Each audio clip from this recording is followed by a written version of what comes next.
Yo, why are we back here again? Another No Kings protest is happening this Saturday. I guess the first one failed and they needed a redo. Freedom doesn't mean you get your way. It means I get to call you out for being this damn ridiculous. The freedom fighters. What I see are cosplayers with Amazon Prime signs and oat milk rage. You scream No Kings while worshiping your favorite influencer like they walk on kombucha. You post resist tyranny from a Starbucks on Wi-Fi wearing $200 sneakers made by child labor overseas. Congratulations, your rebellion comes with a loyalty program. You hate the system. You are the system. You beg the same government that you claim to hate to wipe your ass. Forgive your loans, regulate your neighbor's sneeze, and ban mean tweets, and post that you don't like. That's not rebellion, that's a cry for a participation trophy. I just want to say that you all look really dumb having another No Kings protest. And I mean that from the bottom of my heart. I mean, talk about just a bunch of greasy, unemployed communists running around talking about fighting back against fascism, when I can't help but notice how rich and how hypocritical that is. Because who was it again? Which party was the party that called for censorship, that called for politically persecuting opponents, controls the entire mainstream media and all of the narratives, threatens people who doesn't agree with them, and believes it's justified? You know, the people who are like, comply or else, or we should be able to take your freedoms away for the greater good. Yeah, you. Look in the mirror. You are everything you claim to be against. You are the true fascists here. Meanwhile. Hey, Donald J., how many kids did you start today? Hey, okay, that's it. How many kids? Today? Can you use these? Money, yeah, I don't need more of that. Here you go. There you go. There you go.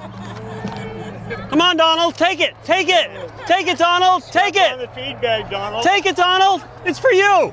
Yeah, it's all for you, Donald. And we will shout. We don't care if he never gets out. We say no to his king plan. We won't be subjects for him. For it's 1, 2, 3 times impeach for a would-be king. Everybody. Okay, one more time. Take Trump out of the White House. Lock him up in a jail. Get him in handcuffs and we will shout. We're going to tear up the crown. Yes, there is something going on. The No King protest. I think this is the second time Democrats are putting this out. I don't know the significance of this.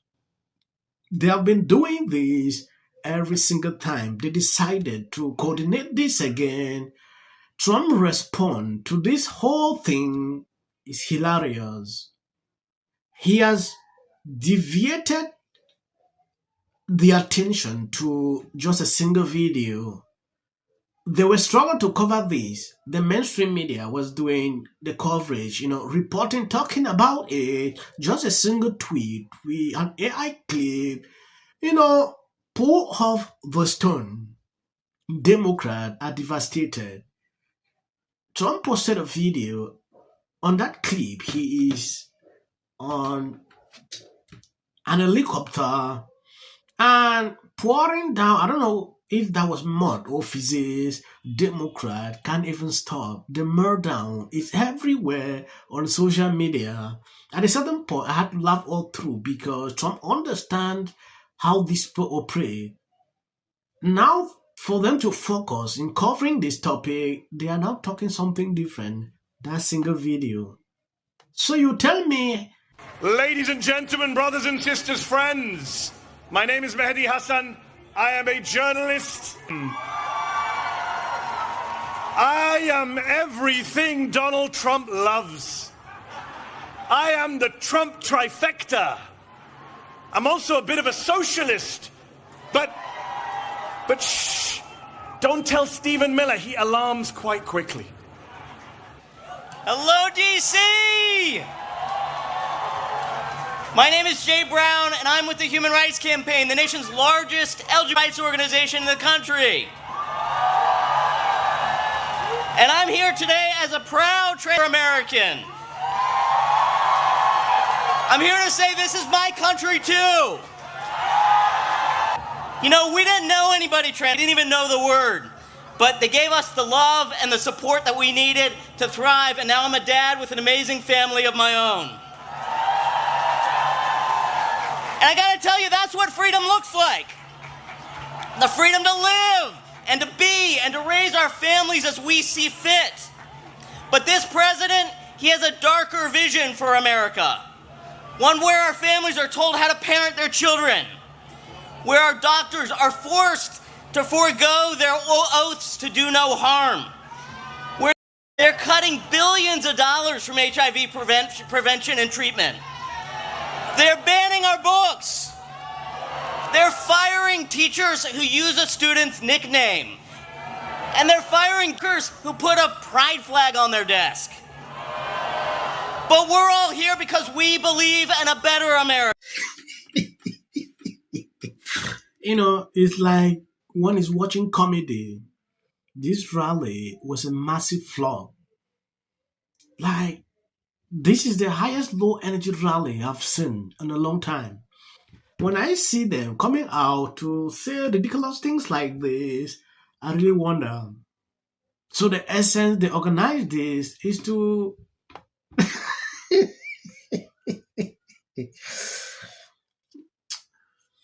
out here in Charlotte, North Carolina, and I ended up running into a No Kings protest right outside of Midnight Diner. Right now, the chant that the crowd is saying is, hey, hey, ho, ho, Donald Trump has got to go.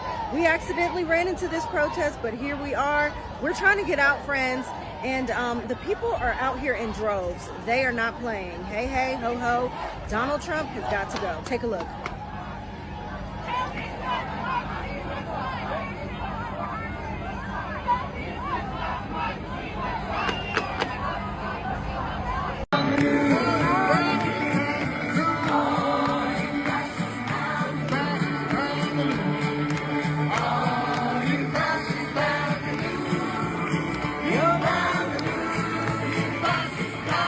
You know, there is something I noticed. The number of people they expected to show up during this rally, they didn't actually see that at the end of the day. Yeah, and to me, it's just a freak show. Yes, low energy. That is just how I can describe it. You know, they attempted this a second time thinking things might actually be the way they wanted. But when you look at what they're doing here, to me, it's just to ignore. Trump's response was actually the best. You know, seeing the mainstream media taking up to report on this was something. I expected that they were singing this like a song. But Trump just came in from nowhere with a single tweet and changed the narrative. Yeah, I've been talking to some of the people who turned out in smaller cities and towns from coast to coast because obviously, you know, for very natural reasons here on television and also on social media, we focus on some of the big crowds in some of the big cities. You know, we've had those television news helicopter images today from cities like Boston and Los Angeles. But we are also seeing this in so many other hundreds of towns, you know. Of course, the organizers had said they expected this in more than 2,500 locations. We'll see what the final count ends up being. Seeing people telling their own stories, posting their own photos and videos to social media, and making sure that their hamlets and villages and towns are represented. You know, and some of these, you know, places I'm going to name, they're not that small. You know, they're significant cities, but they're usually not covered on, you know, on the national news. You know, the Bismarck, North Dakotas, the Plano, Texas. You know, Hammond, Louisiana, the Villages, Florida, Charleston, West Virginia. In some cases, some pretty red parts of the country. In other cases, in purple. Yes, you know. The essence these people put out these shows is just to maybe bring their people a little closer, maybe to see if they have one voice. Yeah, because of the midterm elections. This is what these people are struggling to do. Democrats realize they are falling behind. You have the government shut down. You cannot wait. This is coming, and you know, I have always known this. During the first Trump administration, we had these demonstrations everywhere. So seeing these people coming with this is no surprise to me. I'm going to end here. Please share the video as of the short clips. That is for the YT algorithm. Thank you and God bless you. Let's be perfectly clear. There was indeed one party that radicalized today's young men, and it was yours, madam. It was yours. It was yours who blamed them for literally everything. How dare you? How dare you? Antifa is just short for anti-fascist. It's not a club you can join. There are no membership dues, but they have matching signs. Okay, well, I guess we better round up the... Have to cancel the next election. You're not funding ours. I think that we should have more Republicans on the show, but they don't want to come on. They're scared of us. It's like History. Point when I say I'm not going to be apocalyptic. He even gets an off. If the Democrats shut down the government, Donald Trump takes advantage of the situation and begins to, I don't know, trim programs Democrats care about. Because how many times somebody asks for? J.D. Vance should be the next president of the United States. If you want to serve in the American... Give interviews, I don't do that. J.D. Vance should be the next president of the United States. happening at the moment. Yeah. President Obama. Is blatant censorship. Because he says he has a team of fact checkers. The FCC. I want them to stop fooling around with my right to say what I feel. Americans, it's a part of who we are. Because that is really something that didn't happen before. Does anybody else watch The View? Because I think there's... I'm going to say one. Look, there are certain rules of free speech that we must all abide by. But in case anyone needs a refresher, we're going to go over the rules again. He does not have a right to have a television show. To spreading lies. Somebody to get up there, not all the same people that are in these polite... Disagree with what Gavin Newsom said that he doesn't... Dave Chappelle. Out of interest. What is going on? Caroline Levitt